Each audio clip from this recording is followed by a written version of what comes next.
আসসালামু আলাইকুম। আশা করছি সবাই ভালো আছেন। কালকের দিনটা যে আমাদের জীবনে কি গেছে সেটা আসলে বলে বোঝানো যাবে না। কালকের দিনটাই হয়তোবা আমাদের মৃত্যুদিন হতে পারত। আল্লাহ আমাদের বাঁচাইছে। শুক্রবারের দিনটায় আমরা ঘুম থেকে দেরি করেই উঠি। হঠাৎ 10:30টার দিকে দেখতেছি আমাদের রুম সহ খাট সহ পুরো বিল্ডিং কাঁপতেছে। কি করব বুঝে উঠতে পারতেছিলাম না দুইটা বাচ্চা নিয়ে। আর বেশিক্ষণ যদি ভূমিকম্পটা হয়তো বা বিল্ডিংটা পড়ে যেত।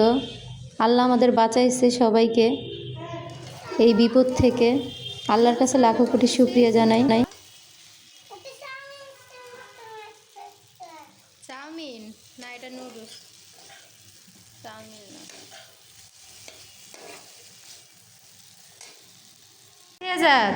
কি করো তুমি এখানে? চলে আসো, আব্বু আসো।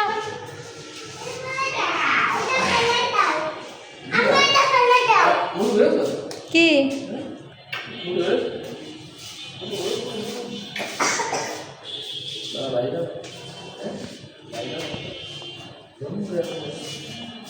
না সামনে শেজাদ দাঁড়াও, একটু আগে দাঁড়াইছিল। আব্বু দাঁড়াও তো।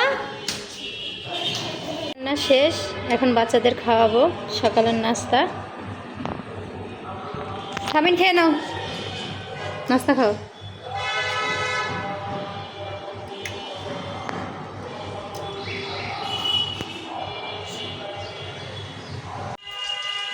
শেজাদ কোলে বসে আছে আমার, রান্না করতে দিচ্ছে না।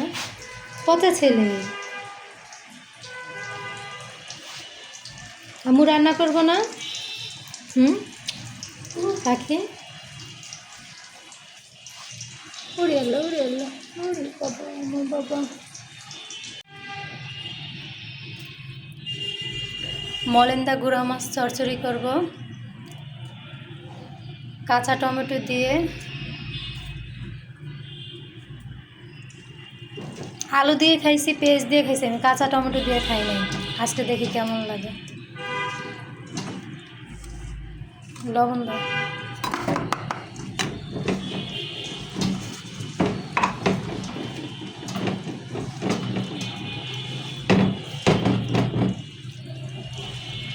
কাঁচা মরিচ দিয়ে রান্না করতেছি, গুঁড়া মরিচ দেই নাই। গুঁড়া মাছ কাঁচা মরিচ দিয়েই বেশি ভালো লাগে। কি সামনে রাখবো? আমার হাত কেটে গেছে, ওর আব্বু হাতে মাখায় দিতেছে। ঠিক আছে, অল্প পানি দিয়ে দাও পরিমাণ মতো।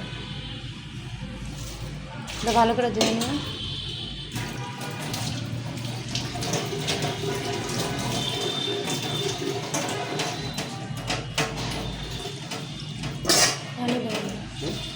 দেখাচ্ছি আপনাদের কি রান্না করতেছি। সিম দিয়ে বাটা মাছ, আলু। এই তরকারিটা হয়ে গেছে আমার। আর বাবুর জন্য এখানে কলিজা রান্না করতেছি।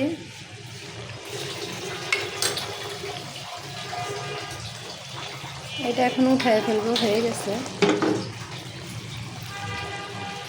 আপনাদের এক ঝলক দেখাই। বুটের ডাল দিয়ে চবর দিয়ে রান্না করছি।